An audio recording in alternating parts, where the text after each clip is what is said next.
అధిక బరువు అనేక సమస్యలకు కారణం. సాహితీ యోగా ఆన్లైన్ క్లాసులో జాయిన్ అవ్వండి. సీరియల్ యాక్టర్ చంద్రకాంత్ మృతి పట్ల ఇప్పుడు ఇండస్ట్రీ మొత్తం కూడా తీవ్ర దిగ్భ్రాంతులకు మునిగిపోయింది. 5 రోజుల వ్యవధిలోనే ఇద్దరు కీలకమైనటువంటి ముఖ్యమైనటువంటి సీరియల్ ఆర్టిస్టులు మరణించడం పట్ల తీవ్రమైనటువంటి విషాద వాతావరణం అయితే నెలకొంది. పవిత్ర జయరాం ప్రమాదంలో మరణించినటువంటి తర్వాత తాజాగా చంద్రకాంత్ వ్యక్తి పవిత్ర చనిపోయినటువంటి విషయాన్ని జీర్ణించుకోలేక తీవ్ర డిప్రెషన్లోకి వెళ్ళిపోయి ఆ బాధను తట్టుకోలేక తను కూడా నిన్న రాత్రి సూసైడ్ చేసుకున్నటువంటి విషాదమైనటువంటి ఘటన ప్రస్తుతం తెలుగు టెలివిజన్లో తీవ్ర విషాదాన్ని నింపింది. సో దీనికి సంబంధించి పవిత్ర జయరాం మరణించినటువంటి ప్రమాదంలో మరణించినటువంటి తర్వాత ఈ 5 రోజు వ్యవధిలో చంద్రకాంత్ ఏం చేశారు, డిప్రెషన్లో ఉండి తను ఎవరెవరికి కాంటాక్ట్లో ఉన్నారు, చనిపోవడానికి కొంతకాలం వరకు కొన్ని గంటల వరకు కూడా ఎవరితో కాంటాక్ట్ అయ్యారు, ఏం మాట్లాడారు అనేటువంటి విషయాలకు సంబంధించిన చర్చ ప్రస్తుతం కొనసాగుతుంది. అందులో భాగంగా తన మిత్రులకు సన్నిహితులకు చాలామందికి తను మెసేజ్ చేశారు, కాల్ చేశారు, తాను డిప్రెషన్లో ఉన్నాను, ఇక ఉండలేనటువంటి విషయాన్ని కూడా ప్రస్తావించారు. ఈ నేపథ్యంలో సీనియర్ నటి కరాటే కళ్యాణికి కూడా చంద్రకాంత్ తను మెసేజ్లు కానీ తన యొక్క అభిప్రాయాలను కూడా చెప్పడం జరిగింది. దానికి కళ్యాణి కూడా చంద్రకాంత్ ఉన్నటువంటి డిప్రెషన్ని తగ్గించడం కోసం ఆమె కూడా తన ప్రయత్నం చేసినట్టుగా చెప్తున్నారు.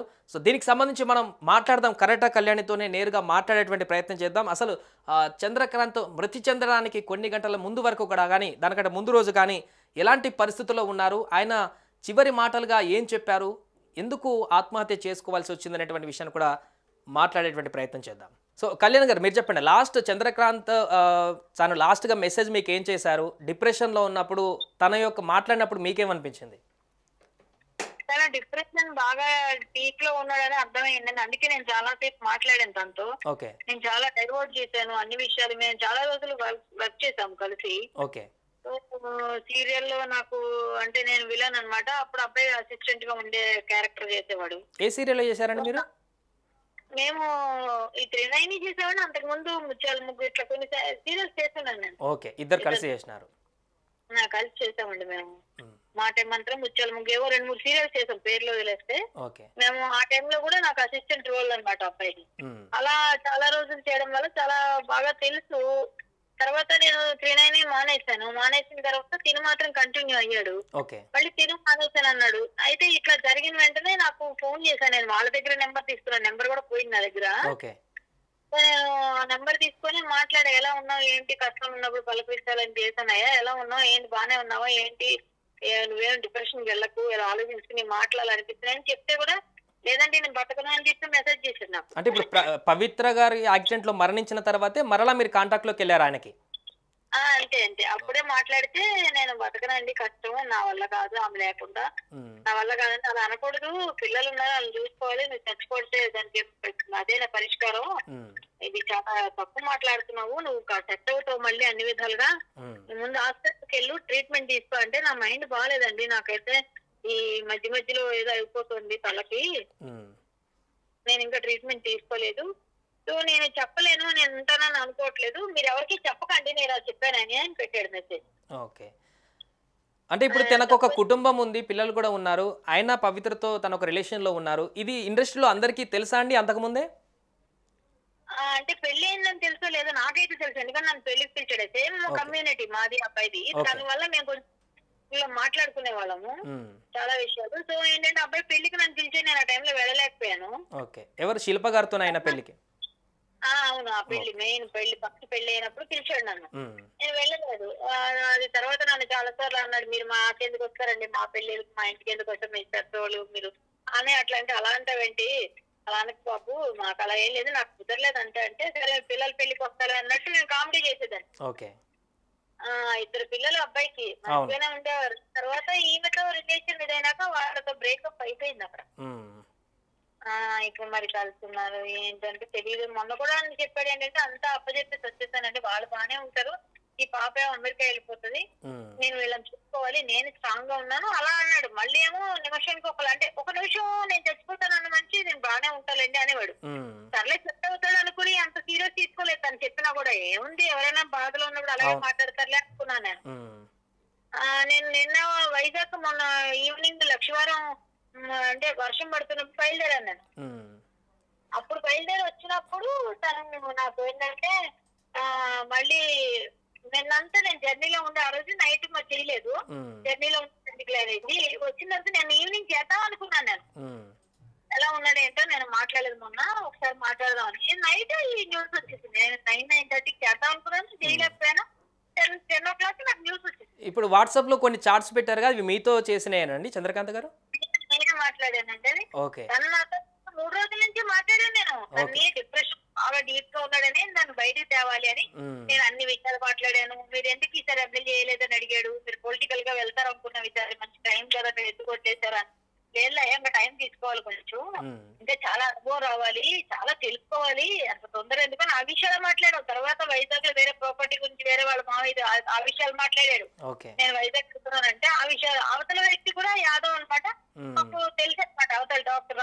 అది హాస్పిటల్ కూడా మా బావగారు కొన్నారు. నేను అది ఆప్షన్ లో తీసుకున్నాము, అది వెళ్ళిపోయింది. ఆప్షన్ కి మేమే ఫండింగ్ చేసాము. 9 years మా మావయ్య చేశారు. మా మావయ్య ఏదో చెప్పాడు. ఆ విషయం మాట్లాడాలంటే సరే అయితే వేరే డాక్టర్స్ చెప్తాంలే, ఇక్కడ మీరు కూడా తీసేస్తా ఉంటారు కదంటే ఆల్రెడీ అయిపోయిందండి. నన్ను సిట్టింగ్ కూడా రమ్మంటారు, నాకు హెల్త్ బాగాలేదు, నా ఆర్టిస్ట్ నేనే ఆపుకున్నాను, చేయలేదు అని చెప్పాడు. ఈ ఇష్యూ తర్వాత వెళ్ళలేదు నేను, లేకపోతే నేను వెళ్ళాల్సిన వైజాగ్ అంటే ఇక్కడ ఏమైనా అవసరం అయితే చెప్పలే, మన వాళ్ళతో చెప్తాము అని చెప్పా. నేను వైజాగ్ వచ్చిన తర్వాత కలుస్తానని చెప్పాను.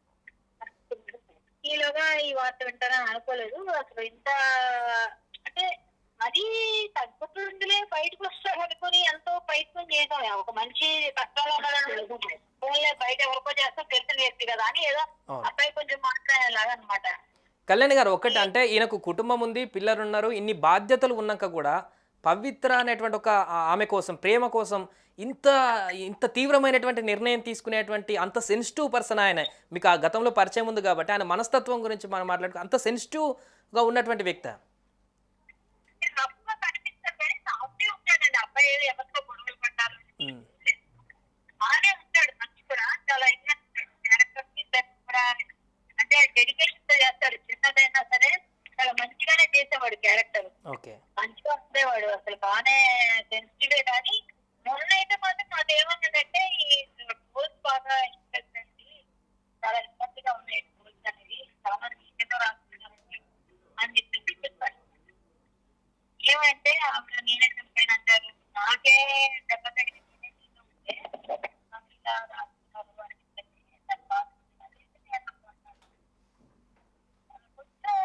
బాగా డిప్రెస్ అయ్యేది. లేకపోతే ప్రేమ అనేది ఎప్పుడు ఎలా ఉంటుంది, ఆ అమ్మాయి కోసం అబ్బాయికి ఏం చేస్తే మనం ఎలా చెప్తామండి. అనే మనకు మనం చెప్పలేం కదా. ప్రతి అబ్బాయికి నచ్చింది, వాళ్ళు ఏదో ఇది అయ్యారు, ఆ అబ్బాయికి నచ్చలేదు, డైవర్స్ తీసుకున్నాడా ఇద్దరు పెళ్లి కూడా వేసి ఇంక అనౌన్స్ చేద్దాం అనుకున్నాము. ఇంక బయట చెప్పలేదు అంటే మేము క్లియర్ గానే అందరికి చెప్తున్నాము అని చెప్పారు. ఇప్పుడు అఫీషియల్ గా వీళ్ళిద్దరికి పెళ్ళైందా అండి కళ్యాణ్ గారు? ఈ పవిత్రకును చంద్ర చెప్పాడు, నాకు చేసుకున్నాను చెప్పాడు. మరి నాతోనైతే చెప్పాడు చేసుకున్నావు అంటే చెప్పాడు. అడిగాను పెళ్లి చేసుకున్నాను లేకపోతే నింటున్నాడంటే చేసుకున్నానంటే చెప్పాడు. ఆమె కూడా చెప్పింది నాకు మా హస్బెండ్ చేస్తూ అని. ఎందుకంటే కొన్ని మధ్య సీజన్ లో ఒక షోకి మేము కలిసి చేసాం అన్నమాట. ఒక సాంగ్ లో పర్ఫార్మెన్స్ చేసాం ఆవిడ నేను.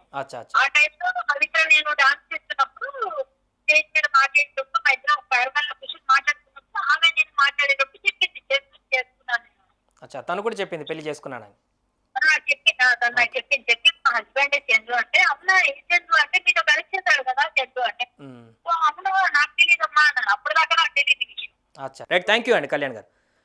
సో మొత్తానికి అది చంద్రకాంత్ అదేవిధంగా పవిత్ర వారు మ్యారేజ్ చేసుకున్నట్టుగానే చెప్తున్నారు. కళ్యాణ్ గారికి అంతకుముందు కలిసినప్పుడు సందర్భంలో చేసుకున్నట్టుగా చెప్తున్నారు. సో ఆ యొక్క బాధ నుంచి, పవిత్ర లేదనేటువంటి ఒక బాధ నుంచి ఆయన ఇలాంటి తీవ్రమైనటువంటి నిర్ణయం తీసుకున్నట్టుగా చెప్తున్నారు. కళ్యాణ్ గారితో లాస్ట్లో కొద్ది రోజుల ముందు కాంటాక్ట్లోకి వచ్చినా ఆయన డిప్రెషన్లో ఉన్నారని చెప్తున్నప్పుడు సందర్భంలో ఆమె ఎంత ధైర్యం చెప్పినా కూడా మిగతా వారి సన్నిహితులు కూడా అలాంటి చేయకు, నీకు ఒక పిల్లలు ఉన్నారు, భార్య ఉంది, కుటుంబం ఉంది అనేటువంటి విషయాలన్నింటినీ కూడా మెన్షన్ చేసినా కూడా చంద్రకాంత్ ఈరోజు అలాంటి నిర్ణయం తీసుకొని ఆత్మహత్య చేసుకున్నటువంటి పరిస్థితి అయితే ఉంది.